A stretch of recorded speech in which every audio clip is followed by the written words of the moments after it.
पूज्य पिता संत नरकेवल बेदी जी महाराज का 93वां यह प्रकट उत्सव मना रहे हैं।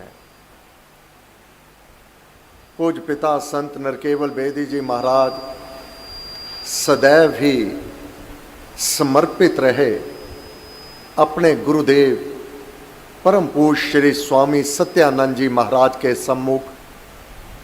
जब परम पूज्य श्री स्वामी जी महाराज ने यह घोषणा कर दी कि मेरे पश्चात मेरे स्थान पर प्रेमनाथ जी, तब उन्होंने यही नाम लिया।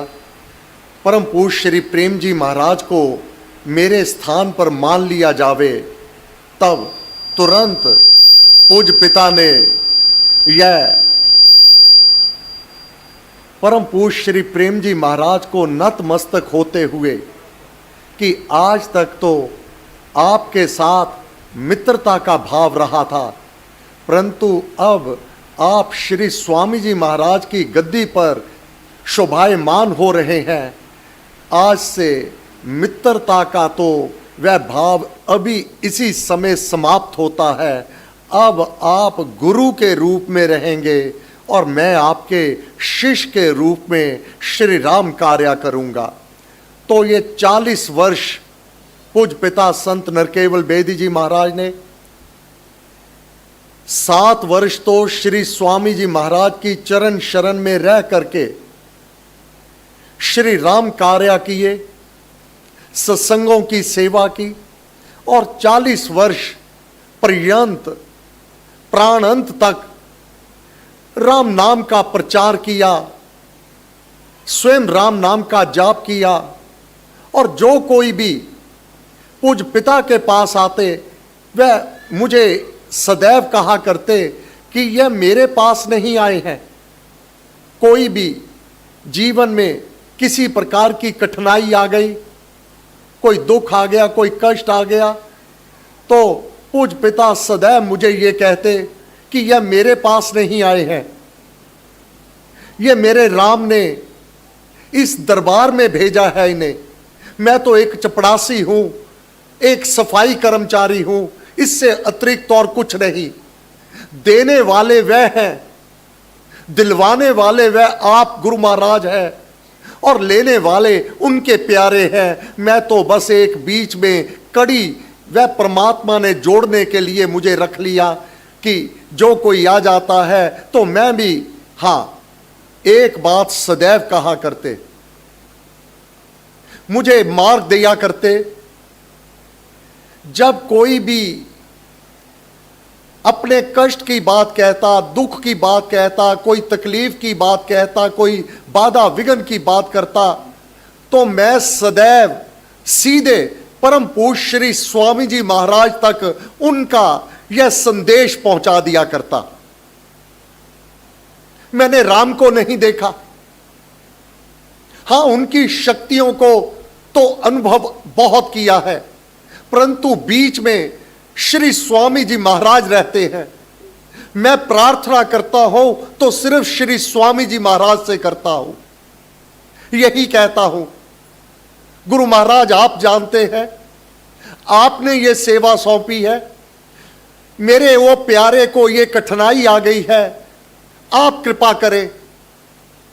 तो जब मैंने प्रश्न कर दिया, आप तो जो जिसकी कठिनाई आ गई, कोई दुख आ गया, कोई कष्ट आ गया, बहुत बार तारीख को बता देते हैं कि ये जो समय है इतनी तारीख इस महीने तक रहेगा, उसके पश्चात पीछे देखने को आवश्यकता नहीं रहेगी। 9 निध 12 सिद्ध। तो ये आप कैसे कहते हैं? पूज्य पिता ने बताया ये सब श्री स्वामी जी महाराज की कृपा है। बहुत बार तो केवल मुस्कुरा करके वह समर्थन कर देते हैं कि उनका कार्य हो जाएगा।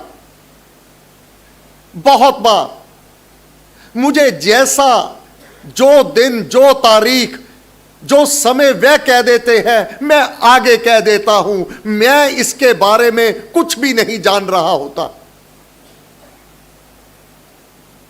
एक बार पूज्य पिता ने वह बात कह दी जो all India institute medical science ने कह दिया था, अब शेष आयु नहीं। और पूज्य पिता ने कह दिया, जो मैंने करना था कर दिया।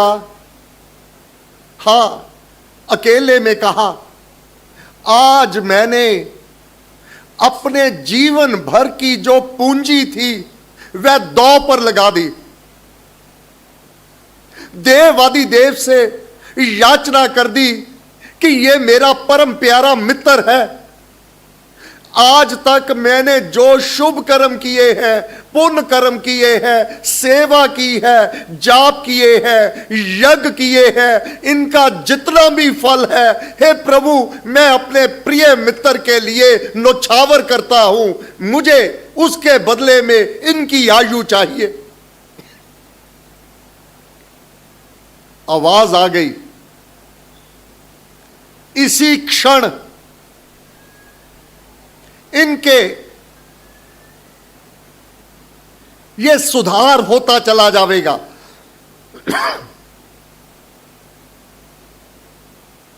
पूज्य पिता ने तुरंत कह दिया, बहन जी, इसी पल इसी क्षण इनकी इंप्रूवमेंट आरंभ हो जाएगी। 10 दिन के बाद ये लुधियाना होंगे, अपनी गद्दी पर बैठे होंगे।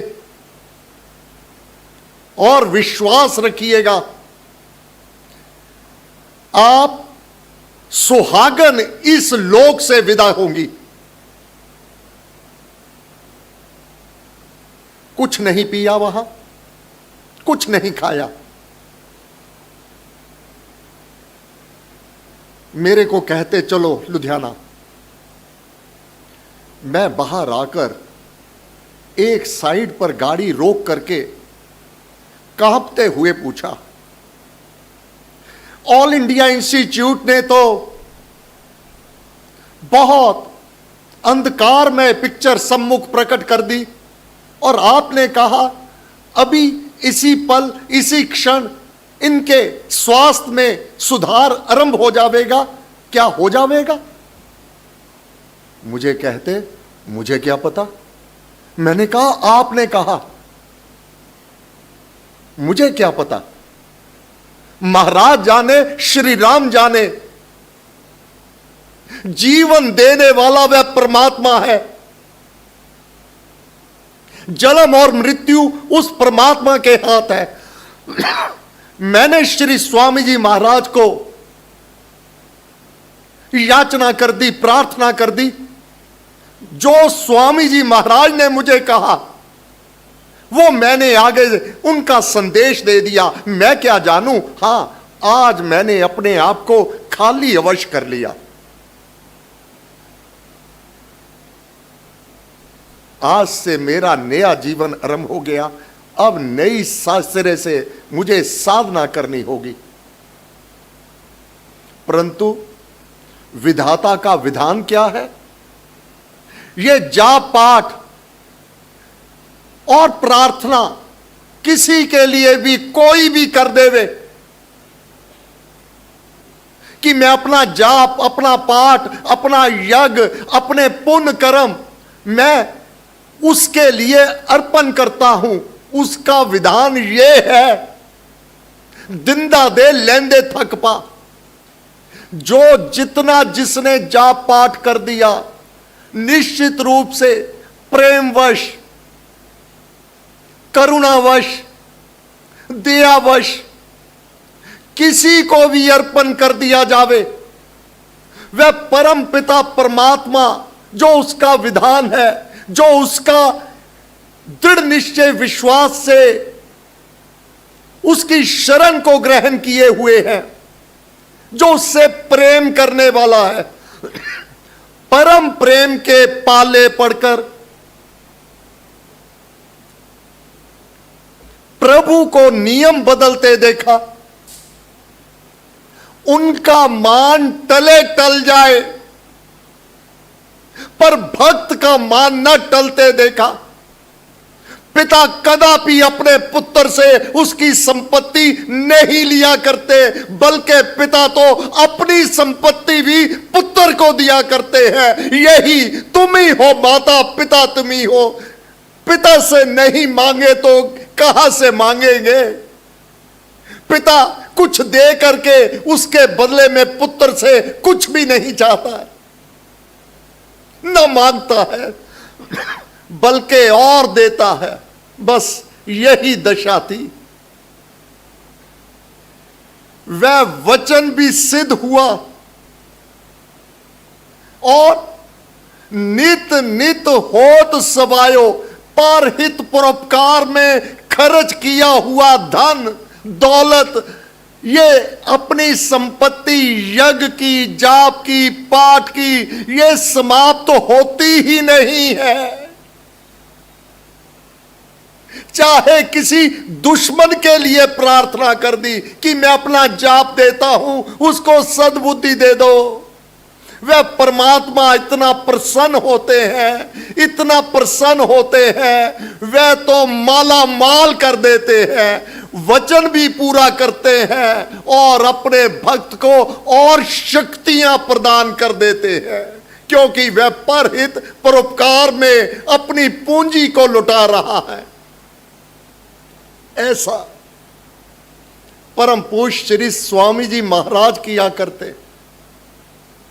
परम पूज्य श्री प्रेम जी महाराज किया करते। परंतु उन महापुरुषों की साधना बहुत बहुत ऊपर थी। जब कोई अपने दुख कहता, परम पूज्य श्री प्रेम जी महाराज तो इतने द्रवीभूत हो जाते, हे प्रभु अगर तेरा भाना यही है, इनको दुख होने हैं तो वह मुझे दे दो, मैं भुगत लेता हूं। परंतु लेश मात्र अभिमान नहीं, ये रिद्धियां सिद्धियां इसके अंतर्गत आता है। ये जो मानव को प्राप्त हो जाती हैं, जो वह चाहता है वह परम पिता परमात्मा को करना पड़ता है। ये महापुरुष, इनके पीछे दुनिया यूं ही नहीं भागती। ये शक्तियां परम पिता परमात्मा से वह विरासत में लेकर आते हैं। वह शक्तियां देवादिदेव परमात्मा दिया करता है, परंतु अडंबर से, करामातों से वह कोसों दूर रहते हैं। कोई भी उनको पूर्ण रूप से जान ही नहीं पाता कि वह क्या है, क्या है वह। एक नहीं अनेक इस प्रकार के अपने अनुभव हैं कि पूज्य पिता के ऊपर किस प्रकार देवादिदेव की कृपा बरस रही थी, किस प्रकार परम पूज्य श्री स्वामी जी महाराज ने, परम पूज्य श्री प्रेम जी महाराज ने बाजू पकड़ी हुई थी। जब चोले का भी त्याग किया, नाम जाप करते हुए किया, और 10वीं के दिन तो वह उस परम धाम में श्री रामाय नमः, श्री रामाय नमः का वह गुणगान कर रहे हैं। श्री स्वामी जी महाराज हैं, परम पूज्य श्री प्रेम जी महाराज हैं, अनेक साधु संत विभिन्न रूप से भगवा पहने हुए, भस्म रमाए हुए और चंदन को, गुलाल को वह खेलते हुए यशोगान कर रहे हैं देव अधिदेव श्री राम का। ये महान शक्तियां उसी का अंश हम सबके बीच में आती हैं, उसी का कार्य करती हैं, हम सबको उसी नाम के साथ जोड़ करके उसी धाम में वापस हो जाती हैं। परंतु वह शक्तियां केवल पंच भौतिक धाम का ही त्याग करती हैं। आज भी उनकी सूक्ष्म शक्ति अपने यज्ञों को स्वयं चला रहे हैं। आज भी श्री स्वामी जी महाराज अध्यक्ष पद पर विराजमान रहते हैं। सारी बागडोर सत्संगों की, यज्ञों की परम पूज्य श्री प्रेम जी महाराज के अपने कर कमलों में होती हैं। सारा कार्य सुचारू रूप से हो तो पूज्य पिता सेवक के रूप में प्रत्येक साधक को, जो सेवक है, उनसे कार्य आज भी ले रहे हैं। ये इन महापुरुषों की कृपा है जो हमें सन्मार्ग पर लगाया हुआ है। ये महापुरुषों के ही आशीर्वाद है कि आज तक हम डामाडोल नहीं हुए, दृढ़व्रती उस देव आदि देव से जुड़े हुए हैं, यज्ञों के साथ जुड़े हुए हैं, सत्संगों के साथ जुड़े हुए हैं। सेवा परहित परोपकार ये पहले भाव देते हैं, फिर समर्थता देते हैं, फिर अपने हाथ से वह करवाते हैं।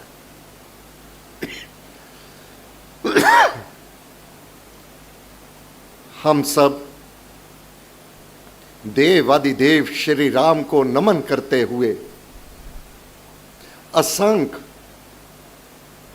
नमन करते हुए याचना करते हैं, प्रार्थना करते हैं, हे देवादिदेव, जो इन महापुरुषों ने हमें मार्ग दिया, नाम जाप का, सेवा का, परहित परोपकार का, सत्संग का, स्वाध्याय का और यज्ञों का करना, हे देव आदिदेव, इस पर हम दृढ़व्रती बने रहे और आपके गुणगान करें, गुरुदेव के गुणगान करें और आपकी कृपा को और गुरुदेव की कृपा को हम सदैव प्राप्त कर